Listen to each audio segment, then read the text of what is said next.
অর্জুন কৃষ্ণচূড়ার কথা। কলমে মন্দাক্রান্তা সেন, কণ্ঠে আমি ইরা জেনিত। অর্জুন গাছ একা ছিল ওই মাঠে, আর্যপুরুষ আভিজাত্যের দম্ভ নত জানু হলো সব গাছ তার কাছে। এইটুকু শুধু আরম্ভ কাহিনীর। কোথা থেকে এলো কৃষ্ণচূড়ার বীজ? যুবতী হলো সে কয়েক বছর পরে, সাঁওতালি মেয়ে, খোঁপায় তীব্র লাল।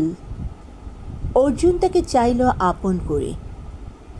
নত যেন হবে এমন মেয়ে সে নয়। বসন্তে সে তো একাই নিজেই সাজে। আর্যপুরুষে আসক্তি নেই তার, ব্যস্ত আছে সে ফুল ফোটানোর কাজে। খোঁপা থেকে খসে গত রাত্রের ফুল, ঝিরঝিরে পাতা পোশাক বুনেছে তার।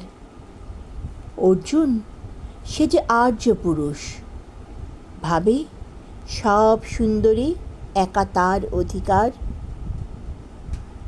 অর্জুন গাছ চেয়ে দেখে দূর থেকে, কৃষ্ণচূড়ার হৃদয় ঝরছে রোজ। রূপ দেখে তার ধাঁধায় দুখানি চোখ, ভাবে কবে পাবে ওই হৃদয়ের খোঁজ। কাহিনী এবার শেষ করি তাড়াতাড়ি। কৃষ্ণচূড়ার জেদখানি বড় বেশি, অভিমান সেও বিকাবে না কারো কাছে, বরঞ্চ হবে বন্ধু বা প্রতিবেশী। যদিও কাহিনী এমন সহজ নয়, অর্জুন শুধু বাকল ঝরে। সাঁওতালি মেয়ে রক্ত ঝরাতে জানে, আর্য পুরুষ হার মানে অন্তরে।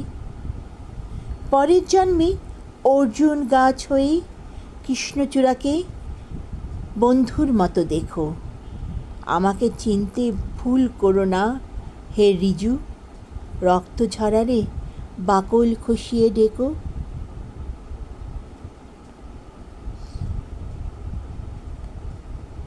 পাঠ করলাম বাংলা কবিতা অর্জুন কৃষ্ণচূড়ার কথা। ধন্যবাদ।